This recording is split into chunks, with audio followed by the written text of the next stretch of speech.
Tú, pon la radio. ¿Para qué? Para escuchar Psicoqué. ¿Qué? Psicoqué, el programa de psicología de los alumnos del Colegio Universitario Cardenal Cisneros de Madrid. Síguenos a través de internet en www.audio.urcm.net o en Radio Vallecas 107.5 FM.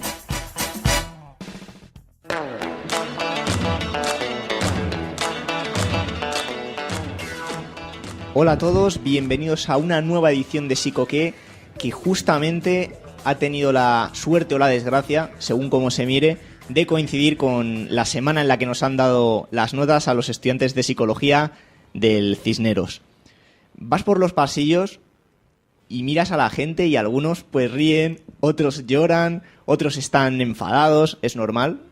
Hay muchos sentimientos que afloran en ese momento a la persona en función de lo que haya sacado. Tengo aquí a mi compañera Gema, que está muy sonriente. ¿Por qué? A ver, Gema, ¿por qué? Hola, Rafa. Pues yo, respecto a lo que estás diciendo, pues la verdad es que no me puedo quejar porque he conseguido una media de notable en esta evaluación. Muy bien, me alegro un montonazo por ti. Otros como yo, sin embargo, se nos ha quedado una asignatura colgando. Da un poco de rabia cuando ya es el último año, pero con muchas fuerzas y mucho ánimo para en septiembre, vamos, sacarla y ser ya psicólogo, que es lo que todos deseamos. Además, este programa te va a servir para mejorar tu comprensión sobre la asignatura esa me la tiras a malas, ¿sí? Esa me la tiras a malas. No, porque luego tenemos una entrevista con nuestra profesora de lenguaje, que es Pilar Gallo, y yo supongo que será muy interesante. Sí. Va a estar... Pilar siempre dice cosas interesantes, las cosas como son. Pero antes de comenzar, vamos a recordar, Gema, si te parece, el correo a los oyentes para que nos manden todo tipo de sugerencias, información y lo que quieran. Bueno, como ya sabéis, nos podéis escribir a psicoque@cu-cisneros.es. Y podéis escucharnos todos los domingos de 10 a 10 y media en Radio Vallecas 107.5 de la FM, o si preferéis a través de internet en www.audiourcm.net. Bueno, pues vamos a empezar ya con las noticias, ¿no? Vamos a ello. ¿Psicoqué? ¿Psicoqué? ¿Psicoqué? ¿Psicoqué? El programa de radio de los alumnos de psicología del Colegio Universitario Cardenal Cisneros. ¿Sabías, Gema, que la música ayuda a las víctimas de un accidente cerebrovascular a recuperarse de este? ¿Ah, sí? ¿Dónde has visto eso?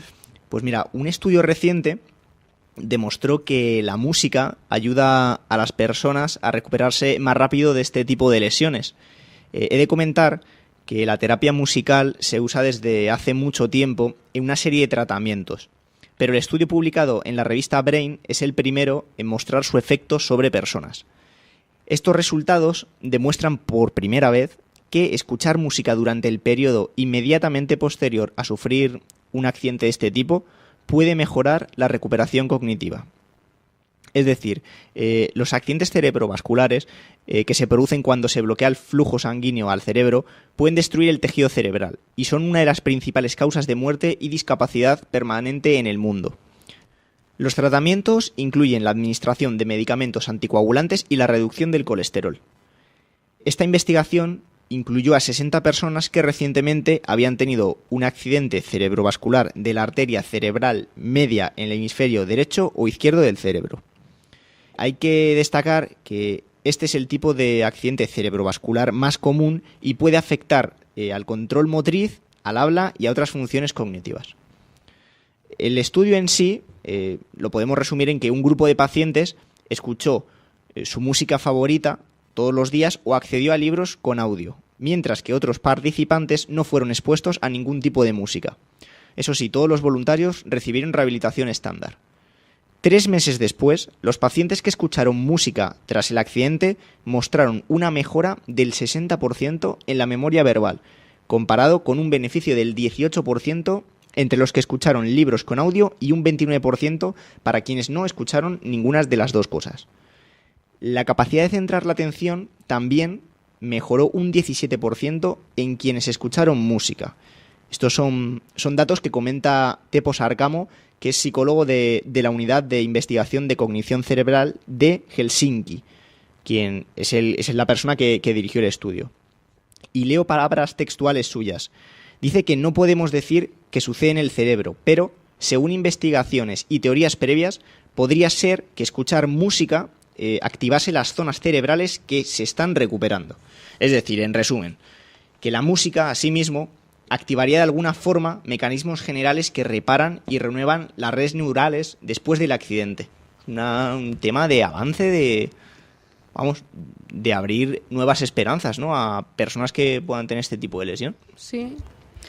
Ojalá tuviéramos aquí a Pilar para que nos comentara un poquito más de esta noticia y de la mía, porque ¿sabes que la musicoterapia empezó en Estados Unidos tras la Segunda Guerra Mundial? Cuéntame, a ver. Esto lo he sacado de mi noticia.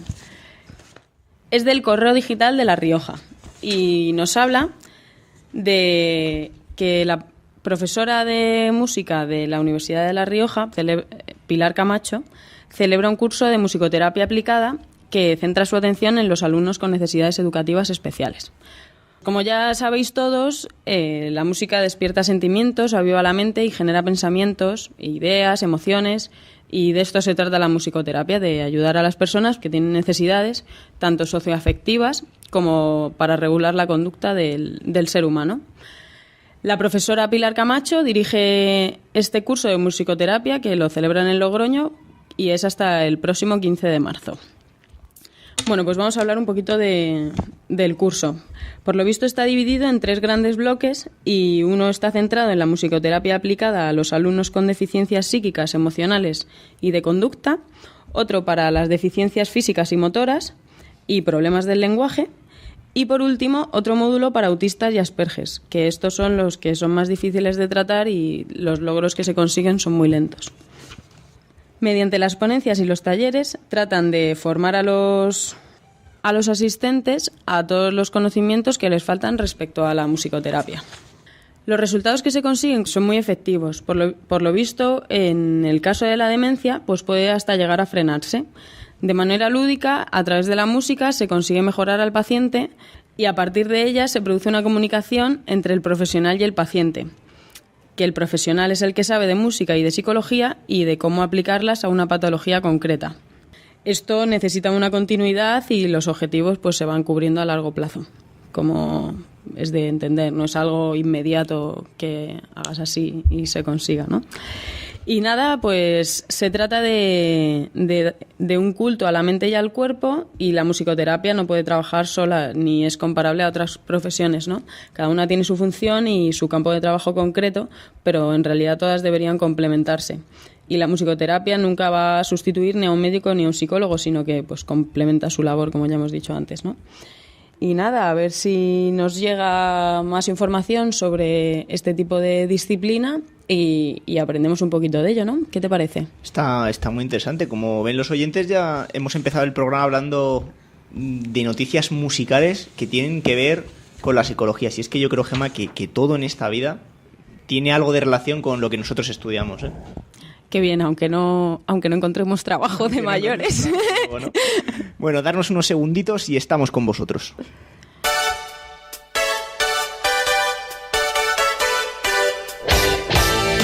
Psicorrádiate.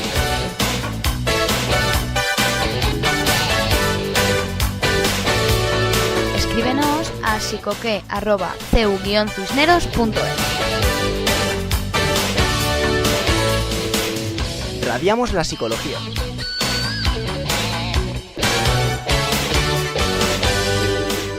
Psicoque.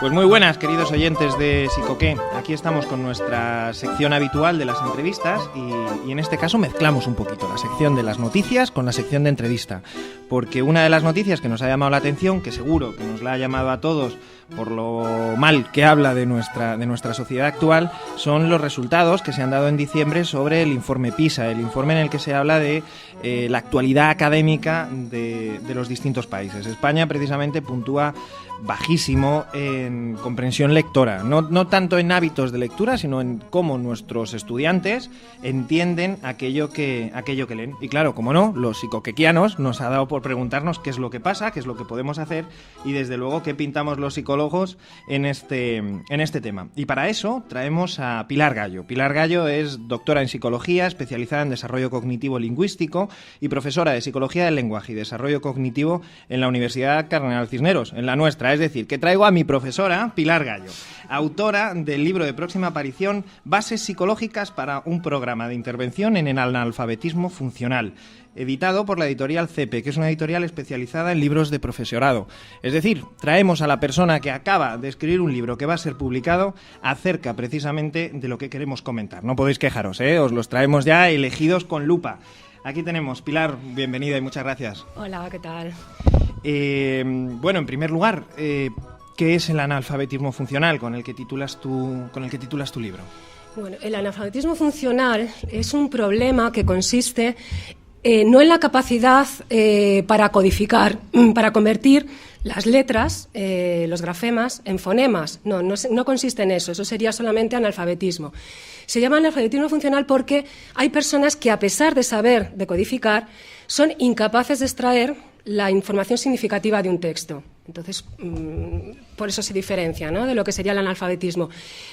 Y los datos que has dado tú sobre lo mal que ha quedado la población, los estudiantes españoles en comprensión lectora, nos lleva a sospechar que entre los alumnos de secundaria, la etapa que va de 12 a 16 años, debe haber bastantes problemas de este tipo de analfabetismo y además que el número de estos alumnos parece que va aumentando. Y entonces esto es un problema muy grave que continúa en la universidad. Yo como profesora universitaria lo que noto es que cada vez hay más resistencia a leer y más dificultades para leer, sobre todo los textos universitarios que son los más complejos, ¿no?, porque son textos que transmiten contenidos científicos, ¿no? Entonces esto, como tú has dicho, es un problema social gravísimo, muy grave, porque bloquea el desarrollo académico, profesional de una persona, pero también su desarrollo personal, porque provoca un empobrecimiento, ¿no? Es decir, para ver si yo lo he entendido, que además así, si lo he entendido yo, lo entiende cualquiera, eso está claro. Somos capaces de leer, leemos las palabras, leemos las letras, o sea, leemos las letras, las unimos en palabras, leemos las palabras, las unimos en frases, pero luego no llegamos a entender de verdad qué es lo que ocurre, o sea, qué es lo que se está diciendo, claro, que sin embargo hablando sí que somos capaces de entender lo que se está leyendo, claro, frases. Sí. Bueno, en comprensión depende, si la comprensión, el texto, o sea, el discurso oral es complejo, tampoco se entendería. Ten en cuenta que estamos con alumnos escolarizados. Si es que esto es lo grave del problema, o sea, es gente que ha ido al colegio, que ha tenido profesores con una formación estupenda, en la que el Estado se ha gastado un montón de dinero, y saben leer y escribir, saben decodificar, es que no es un caso de analfabetismo. El problema es de otra naturaleza, es diferente, entonces es gente que te coge una hoja y puede leer sin problemas, o sea, no comete errores, pero le preguntas qué has leído y no te sabe decir lo que ha leído. Evidentemente, también quiero matizar, es una cuestión de grado, no es un analfabetismo funcional de grado máximo, en un texto sencillo sabe. Pero en cuanto subes un poquito de complejidad, pues te das cuenta de que no hay comprensión. ¿Y qué ocurre, Pilar? ¿Por qué se produce esto? ¿Por qué podemos leer pero no entender lo que leemos? Pues si nos vamos... esto es un problema, lo vuelvo a decir, tan importante. Ha habido muchos análisis en artículos de prensa y tal, y parece ser que el argumento en el que todo el mundo está de acuerdo es que los libros hoy en día tienen muchísimos competidores. Todo Internet, todos los videojuegos, es decir, los niños llegan a casa y hay muchísimas cosas que hacer además de leer, y cosas muy, muy atractivas y que cuestan muchísimo menos esfuerzo. Yo creo que, y de hecho, hay un tipo de solución que va por vamos a prohibir todo esto. Yo no creo que esa sea la solución.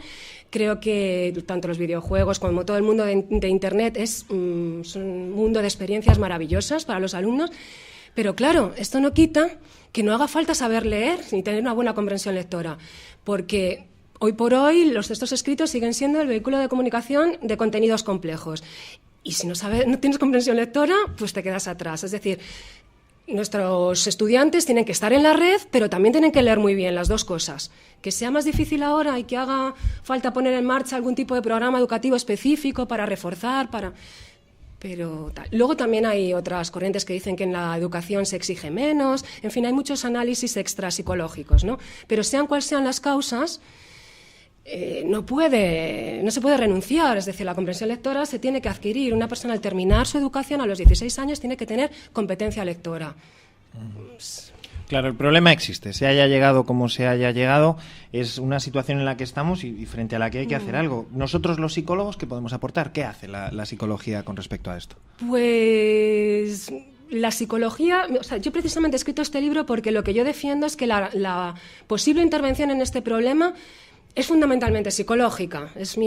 Parto desde ahí, de que el enfoque psicológico es el que puede dar una respuesta y el que puede encaminar hacia una buena solución. Hasta ahora, desde que se ha puesto en manifiesto, se ha transmitido este problema, se han escrito un montón de libros. Empezó Sabater escribiendo libros de su experiencia como lectora, diciendo: yo he sido muy buen lector, es maravilloso leer, todo el mundo debería leer. Y ha habido muchos, yo tengo en casa, como los voy recopilando, como 5 o 6 en esa línea. Y yo creo que eso no es suficiente. Podría ser una parte del programa, tener como un modelo de un buen lector y lo que ha supuesto en su vida leer, pero no es suficiente. Yo creo que hace falta conocimiento psicológico. Porque es el único capaz de responder a estas preguntas. Primero, ¿qué hace la gente cuando lee? ¿Qué hace nuestra mente? Perdonad, no la gente. ¿Qué hace nuestra mente cuando lee? Te tienes que ir a la psicología cognitiva. ¿Cómo se consigue poco a poco la competencia lectora? Te vas a la psicología evolutiva. Y una vez que tienes un modelo cognitivo-evolutivo, ya te puedes plantear un programa de intervención. ¿Qué pasa en aquellos casos en que esa competencia lectora no se consigue? Pues si tienes un buen modelo, puedes diseñar líneas de intervención, pero el modelo del que partir es psicológico. Claro, tú sobre todo, como psicóloga especializada en psicología cognitiva, te tocaría sobre todo contestarnos a en qué consiste esa competencia lectora de la que nos hablas. ¿Qué es la competencia lectora?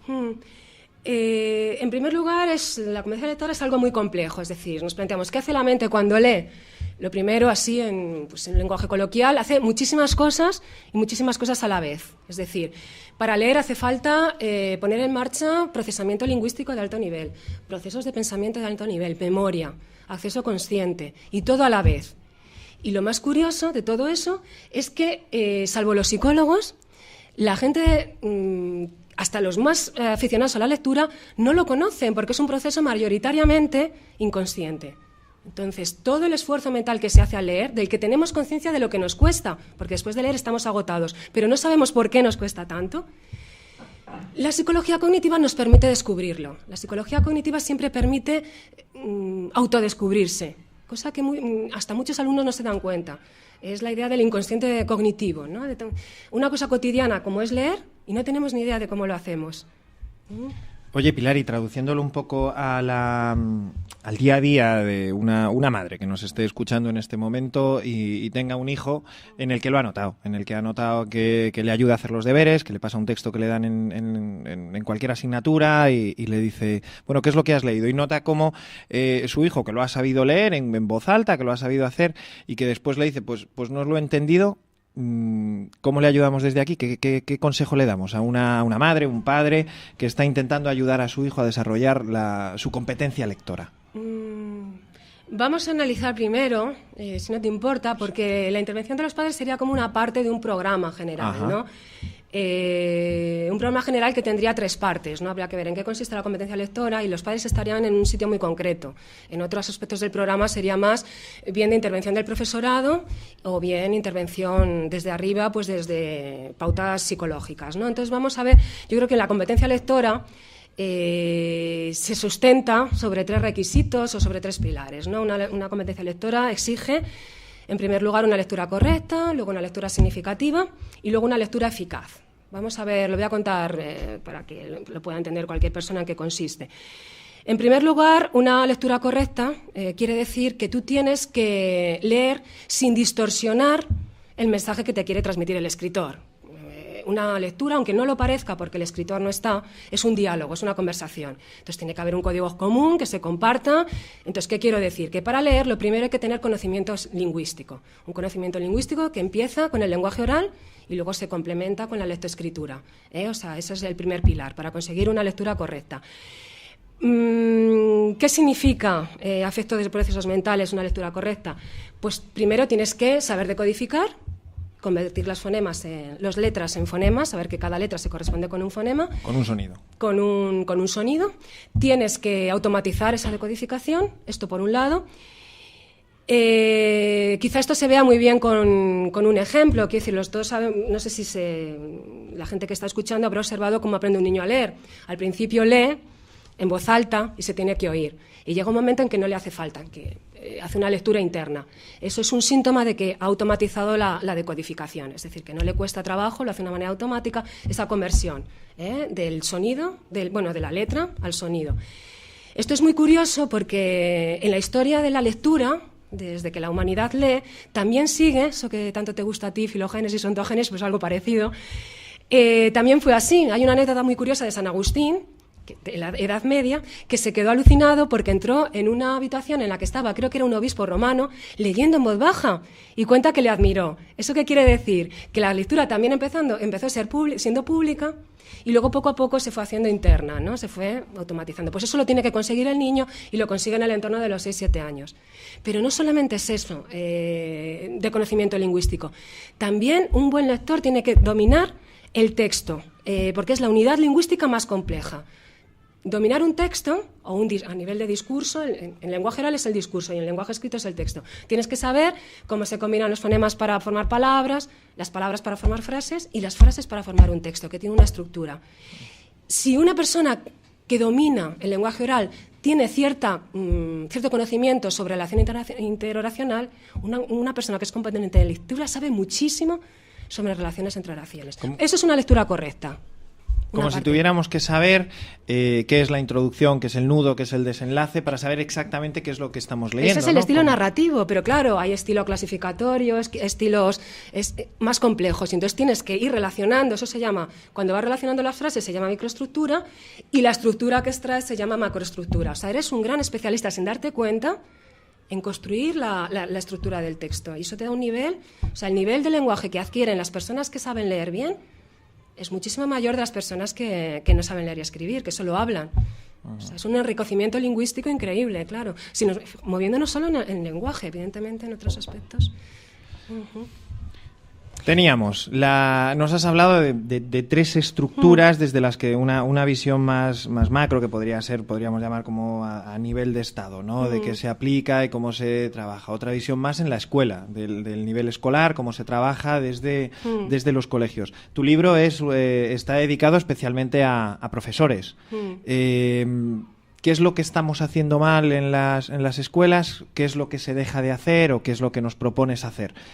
Pues hay un problema. Yo no soy experta en análisis de la situación educativa. De hecho, mi libro pretende que sea, pues, por supuesto, un diálogo, que estoy completamente abierta a cualquier sugerencia de esas personas que están todo el día dedicándose o bien a enseñar a aprender a leer o a potenciar la lectura. Pero sí que hay una línea general a la que puedo hacer referencia, y es que se dedica mucho tiempo a la lectura pues, como preparación durante la etapa infantil y durante la etapa primaria, sobre todo, se da mucha caña en lectura, y durante la etapa de la adolescencia se deja un poco a que la afición a la lectura se desarrolle individualmente o a que algunos profesores que tienen cierta sensibilidad la trabajen, pero no hay programas educativos específicos para trabajar la comprensión lectora en esa margen de edad que hay de 12 a 16 años. Y ahí se desarrollan cosas muy importantes para la lectura, que son las otras dos partes del programa. En esas edades se desarrolla lo que hemos llamado lectura significativa y la lectura eficaz. Si quieres hablamos de la lectura significativa, que es muy, muy interesante, sobre todo está muy relacionado con la etapa de la adolescencia, ¿no? ¿Te parece bien que sigamos por ahí, claro, ver lo que es la lectura significativa? También vamos a volver a lo que es la historia de la lectura.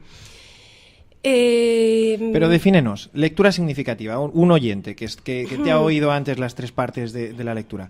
Lectura significativa significa 2 puntos. La lectura significativa es la capacidad para poder interpretar un texto. O sea, no es suficiente con hacer una lectura correcta y literal, sino que el lector tiene que interpretar el texto. Esto también tiene su historia en la lectura muy interesante. Por ejemplo, el libro que más se ha leído y del que más tenemos información es la Biblia. Pues si en un primer momento se exigía o se pretendía que lo máximo era una interpretación literal del mensaje de Dios, poco a poco, a lo largo de los siglos, sobre todo cuando empiezan a hacer el protestantismo, se empiezan a valorar las interpretaciones de ese texto, las interpretaciones, a darse cuenta que la lectura no es solamente una decodificación de información a partir de un mensaje que nos manda el escritor, sino que la lectura va despertando en nosotros un montón de información relacionada con ese texto, que en psicología se operatiza con la palabra, se habla de ellas a partir de la palabra esquemas, pones en marcha muchos esquemas que tienen relación con esa información, pero también haces procesos de relación de entre esa información del texto y la información que se despierta en ti, una integración coherente y con sentido, y a eso se le llama que al final de la lectura tienes que haber construido un modelo mental. Te tienes que haber explicado a ti mismo el texto. Tienes que haber generado una interpretación tuya. Un modelo mental que es como lo que queda en nuestra cabeza, el resultado del proceso, ¿no? Claro. Lo que ha cambiado en nuestra mente después de haberlo Claro, leído. entonces es una lectura correcta, pero además es significativa. Bueno, pues ¿qué puede pasar en los adolescentes que nunca no vean la conexión entre la lectura y su vida, sus procesos de conocimiento? Entonces les pones ante un texto de determinada dificultad y ni se preocupan ni hacen el esfuerzo de generar esquemas ni de ponerse a construir modelos mentales, porque viven la lectura como algo ajeno a sus vidas. Entonces, hay una línea de intervención muy interesante que se puede hacer en los colegios y a nivel, como tú decías, en las casas, en los hogares, que es intentar vincular la lectura a los procesos de desarrollo de identidad del adolescente. Por ejemplo, en clase han salido muchos ejemplos cuando hemos contado esto. A mí me han contado, es que cuando yo era adolescente leí 4 libros que me marcaron. Me marcaron tanto que no los he podido volver a leer. Esos libros están vinculados al desarrollo de la identidad de esa persona. Esto es porque los ha leído por él mismo, pero imagínate que es una madre que le ha recomendado sus libros favoritos a ese hijo. De nuevo, los libros quedan enganchados en el sistema cognitivo de esa persona. Llámalo como quieras, llámalo identidad, llámalo... Entonces, eso es muy importante, ¿no? O que un grupo de compañeros comparten libros entre sí y comentan sobre los modelos mentales que han generado después de leerlos. Ah, pues a mí me ha parecido que este personaje era así. No, pues a mí me ha parecido esto otro. Todo eso son actividades para aumentar la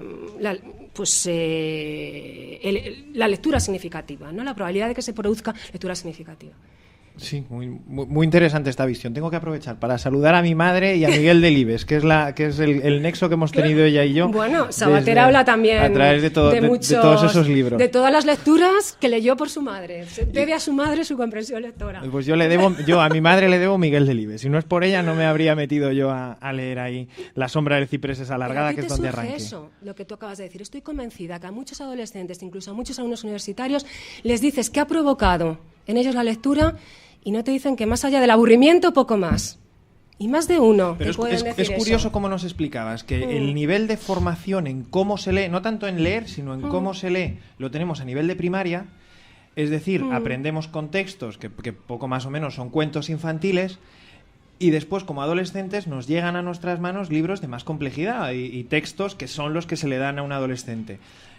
Parece hasta lógico que se dé este caso, ¿no? Alguien que tiene una formación que le basta para leer libros de primaria, después vas tú y le das libros de adolescentes. Como si la interrupción de ese proceso, o sea, hemos dejado congelado el proceso de aprender a leer en los libros de primaria, y si a ese adolescente le das un libro de primaria, él coge su Caperucita Roja, se lo lee y te lo explica. Porque eso sí lo ha entendido, pero claro, si le das un libro más complejo, no le has enseñado a leerlo todavía. Y aparte es que hay un matiz, porque nosotros, como hemos hablado de esta parte que es la lectura significativa, nos hemos ido a la lectura de placer, pero claro, no toda lectura es de placer. Bueno, yo creo que sí, pero evidentemente un adolescente, incluso una persona con formación universitaria, empieza a tener que enfrentarse a libros de gran complejidad en la que se transmiten los modelos científicos, que es lo más complejo, porque no tienen nada de narrativo y son los más complicados de todo. Para eso no hace falta solamente que sea una lectura correcta ni simplemente significativa. Hace falta que se pongan en marcha procesos cognitivos muy complejos, como es la memoria operativa, el acceso consciente, que si quieres nos metemos a hablar de eso. Para eso te hemos llamado. Esa es nuestra parte, porque en realidad ahora es cuando empezamos a distinguir nuestra conversación desde el punto de vista de la psicología, ¿no? Hasta ahora podría haber estado hablando también, bueno, con más conocimiento, pero un profesor de primaria, un profesor de instituto. El psicólogo en concreto, al que acude ese profesor de primaria, al que acude ese profesor de instituto, al que acude el padre o la madre de los que estábamos hablando, ¿qué aportamos? ¿Cuál es esa visión? ¿Qué es exactamente el análisis, el resultado del trabajo de la ciencia, de la psicología en este sentido? Sí, lo único matizar un poquito lo que has dicho en la pregunta, porque, por ejemplo, la relación de la lectoescritura con el lenguaje oral que le precede se está descubriendo recientemente, ¿eh? O sea, eso también viene de la psicología. O sea, que lo de la lectura correcta como unas habilidades de lectoescritura que arrancan del lenguaje oral, eso es conocimiento psicológico bastante reciente. Sí, quizá lo de que todo lo que es la lectura significativa, reformulado como esquemas y modelos mentales, es muy psicológico, pero sí son cosas que saben todos los profesores, en eso estoy de acuerdo. Y ahora sí, pasamos al tema de la memoria, de la conciencia. Pues la memoria es un tema apasionante. Tenemos que pensar que si yo creo que ya tenemos la imagen de que leer no es solamente recoger información sobre el texto, sino que esa información que va recogiendo del texto va activando, va iluminando mucha información que tienes tú en tu memoria a largo plazo, vamos a llamarlo así, ¿eh? Tiene que haber algo donde se vayan guardando las dos fuentes de información y además se vayan coordinando a medida que vas leyendo. Sí, que se vayan entrelazando. Claro, si tú estás en el capítulo 2... tienes que guardar lo que has elaborado en el capítulo 1 y si estás en el capítulo 4 lo que has ido leyendo, ¿no? A ese algo, ese espacio mental, no me atrevo a llamarlo almacén para que otros compañeros de cognición no se metan conmigo. Aquí eres libre, ese cuando espacio les entrevistemos mental, a ellos que hablen como quieran. Se le llama memoria operativa, que nos permite, por ejemplo, llegar a leer libros de 500 páginas o libros no solamente es cuestión de extensión, a veces libros de una complejidad tremenda, o sea, elaboraciones de la información complejísimas. Bueno, pues eso se hace en la memoria operativa, es decir, la memoria hay que trabajarla. Y luego hay otra faceta, imagínate que vamos integrando la información del texto con la información que se va generando en nuestra cabeza, lo vamos integrando y llega un momento en que no puedes integrar. ¡Uy! ¿Qué ha pasado? Imagínate que estás haciendo un modelo mental sobre cómo son los personajes. Ah, claro, esta es la típica mujer, muy inteligente, no sé qué, y de repente el texto te dice, pues abandonó la carrera y se dedicó a cuidar a sus hijos. Y dice, uy, algo falla en lo que yo estoy pensando que es esta persona y lo que estoy leyendo. De repente, como hay una señal de alerta sobre mi proceso de comprensión lectora, hay acceso consciente y empiezan los mecanismos de control. Esto no puede ser. ¿Me voy hacia atrás? ¿O no? ¿Qué va? Pues ya me enteraré más adelante, vamos a seguir. Uy, es que esto es muy difícil. A lo mejor lo que tengo que hacer es leer más despacio. ¿Entiendes? Que también se pone en marcha como una sobreestructura que está analizando el proceso que estás teniendo al leer. Pues te diré que estos procesos de memoria operativa y de supervisión consciente no están perfectamente en marcha hasta el final de la adolescencia. Eso es lo que se llama la introspección en psicología, ¿no? Cognitiva. El acceso a cómo estamos analizando. Y en el aspecto de la memoria que nos hablabas, no solo recordamos lo que hemos leído, sino también deberemos recordar lo que hemos aprendido leyendo antes. Es decir, tenemos que haber leído a Fray Perico y su borrico y haber aprendido a leer con él para poder después afrontar el Quijote, si no, no seremos capaces. Es que ese modelo mental que al final generamos, que es nuestra, llámale, esa interpretación, vamos a llamarlo interpretación que generamos a partir de un libro, puedes abandonarla o puedes que ingresarla en tu memoria a largo plazo y te sirve a la hora de generar otros modelos. Te he dicho que la puedes, imagínate, el caso extremo en el que se ve claro que un modelo mental lo puedes romper y no volverlo a utilizar es si te lees algo la víspera de un examen para probar y luego no te interesa y lo cierras. O puede ser al contrario, que de repente hayas elaborado algo que sea tan crucial en tu vida que lo tengas ahí, te sirva para interpretar, se ponga en marcha cuando lees otros libros. Sí, te sirva y hasta te haga interpretar en referencia a eso que marca tanto lo que estás leyendo como referencias que tienes. Y antes de abandonar del todo la parte de los significados, yo supongo que también hay una cuestión mucho más básica, mucho más en las raíces del significado, el vocabulario, ¿no? No hay una gran diferencia entre las palabras que usamos hablando y las palabras que leemos cuando se ha escrito, y en ese sentido, ¿qué efecto pueden estar causando en nuestros adolescentes a la hora de leer textos que no han sido escritos con emoticonos como en el Messenger o cortando las palabras a mitad como en los SMS? Vamos a ver, si tú tienes un cerebro sano y estás expuesto a un entorno que te habla, en un entorno de afectividad sano, etcétera, y tal, cualquier persona a los 3 años habla, o sea, tiene un desarrollo gramatical. Luego, si va a una escuela en la que se le enseña a leer y a escribir, aprende a leer y a escribir. ¿Qué supone la lectoescritura con respecto a cómo incrementa el conocimiento lingüístico? Por una parte ya lo hemos visto, ya lo he comentado, es decir, tienes un nivel de comprensión de la relación interrelacional que no tiene una persona que no lee. Otra cosa que no he dicho, porque siempre me parece esto más importante, es que tienes un crecimiento del vocabulario, un crecimiento exponencial de vocabulario. Es una persona que lee y que tiene un nivel alto de comprensión lectora, pues maneja muchísima más riqueza de vocabulario que una persona que no lee. De tal manera que hemos visto que hay desarrollo del lenguaje oral, desarrollo del lenguaje escrito que se apoya en el oral. Pues de nuevo hay un efecto de feedback. La persona que tiene una buena comprensión lectora, su desarrollo lingüístico es muchísimo mejor. Bueno, yo creo que tenemos claras las conclusiones, lo que es la visión teórica que acabamos de desgranar y demás, de cómo funciona la mente. Hemos visto qué es lo que hay que incentivar, cómo vamos evolucionando y cómo vamos aprendiendo a leer y aprendiendo a aprender a leer. En el libro que tú desarrollas y que va a salir dentro de nada, está muy orientado a los profesores para que puedan aplicar esto, traducirlo un poco a la realidad de nuestros estudiantes. ¿Qué 4 o 5 conclusiones generales nos darías para terminar con un flash concreto? Es decir, que cada uno de nosotros, después de oír esta entrevista, sepamos qué podemos hacer, qué podemos hacernos y qué podemos hacer para contribuir a mejorar la comprensión lectora. Bueno, lo primero que yo querría, o la idea clara, más clara que querría... La idea que querría que quedara más clara es que aprender a leer no significa solamente decodificar y que no es un proceso que termina a los 6 o los 7 años, sino que simplemente, eso simplemente es una primera fase de un proceso muy largo y muy complejo que no termina hasta el final del proceso madurativo a los 16 años. Es decir, que abarca también, o sea, no solamente la infancia, sino que abarca también la adolescencia. Es decir, que se engarza en esos procesos básicos de adquisición del lenguaje que tiene lugar en los 3 primeros años de vida, pero continúa hasta los procesos finales de maduración cortical que hacen posible que funcione bien la memoria operativa, los procesos de supervisión consciente y tal. O sea, desde la cognición de los primeros años a la cognición más elaborada, ¿no? Que terminan por configurar una mente adulta. Y la comprensión lectora es tan interesante que abarca pues todo el proceso evolutivo. Esa es la primera idea. O sea que cuando un niño aprende a unir palabras y decirlas en voz alta, en realidad está empezando a aprender a leer y no acaba de aprender a leer, sino que ha echado a rodar en ese proceso hacia el conocimiento. Le queda mucho todavía. Y entonces, lo segundo, la consideración de la adolescencia como una etapa en la que no se puede dejar de lado la lectura. Eso es lo segundo. Lo tercero,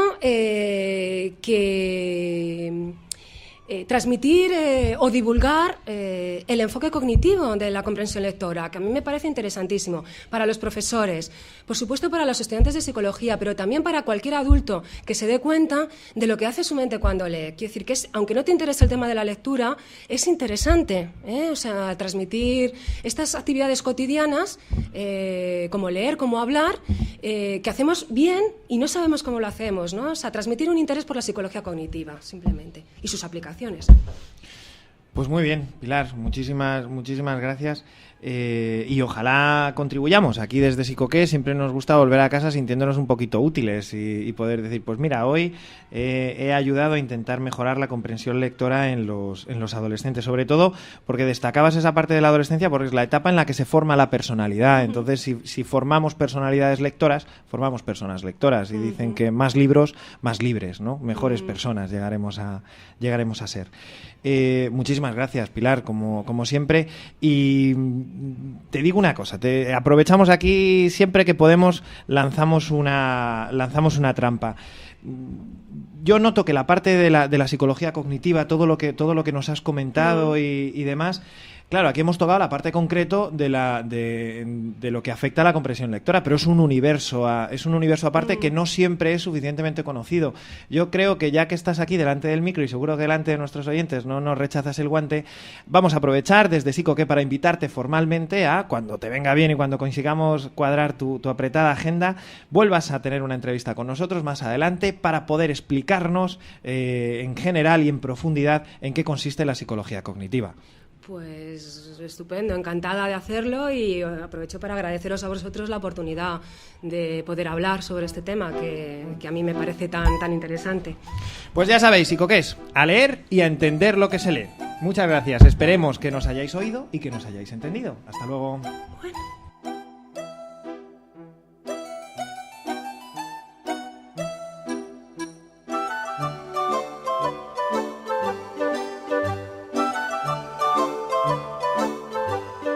Esto ha sido todo por hoy. Bueno, no queremos despedir el programa sin felicitar a Nuria, que es nuestra coordinadora, que está esperando un bebé. Y bueno, Rafa. Nada, simplemente, bueno, también felicidades de mi parte, Nuria, y de todo el equipo que hacemos este programa. Está claro. Te vamos a tener con nosotros hasta que puedas, que nos eres de mucha ayuda. Y nada, recordad a los oyentes simplemente que tenemos un correo electrónico a su disposición, psicoque@ceu-cisneros.es, y que nos escuchamos dentro de 15 días, Gema. Pues nos escuchamos dentro de 15 días. Bueno, ¿qué te ha parecido la entrevista? Interesante. Me ha servido de cara a septiembre. ¿Ves? Ya te lo decía yo al principio. Y nada, simplemente, no, Miguel Ángel, la verdad es que da gusto escucharle. Sí, da gusto. Tiene una labia hablando impresionante y ha manejado muy bien la entrevista. Claro, es que se le da bien Se le da bien estas cosas, ¿no? Un placer haber compartido con los oyentes y contigo, Gema, este ratito de radio, y les esperamos en nuestro próximo programa. Así que, Psicoqué.